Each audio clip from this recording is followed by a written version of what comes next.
Hey, good afternoon, everybody. Thanks for making it this far. Am I loud enough? Yes? Okay.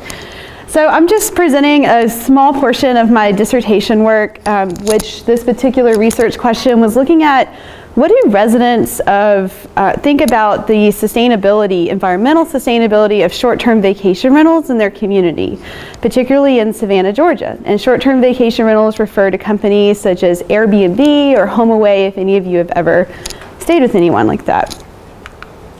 So Denzel actually stole my opening line, which was that by year 2050, 66% of our world's population is expected to live in urban areas.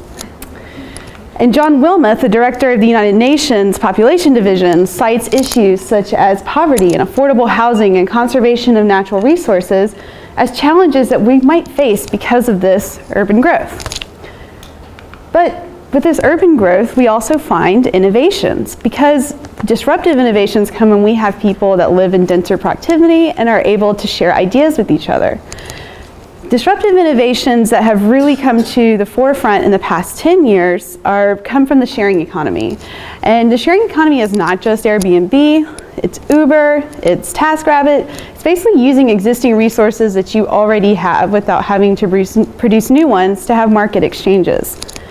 Now, Airbnb in particular has become really important because it is at the nexus of some of those challenges I just talked about in the previous slide.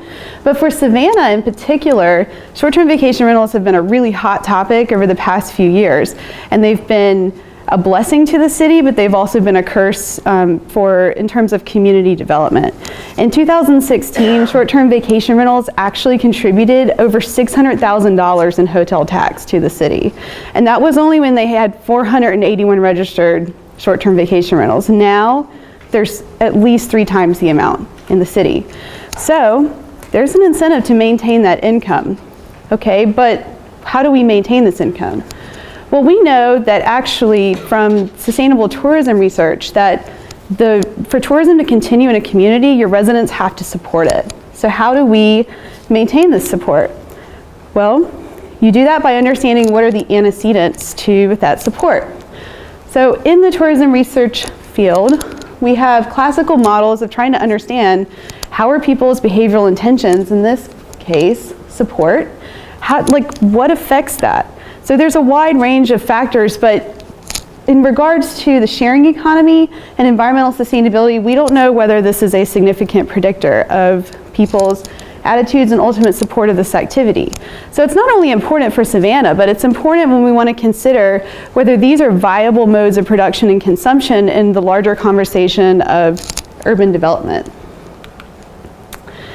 So through structural equation modeling, we wanted to test if perceptions of environmental sustainability had significant effects on people's attitudes and ultimate support for short-term vacation rentals in their community.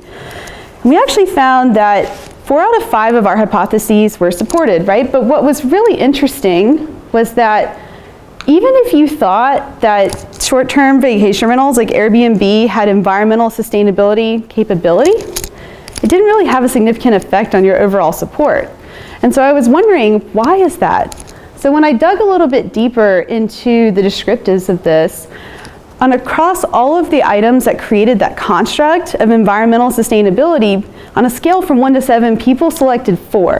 So some of the statements that we were asking them about was, to what extent do you agree with that Airbnb can help reduce waste in your community? That's just an example of one of the questions.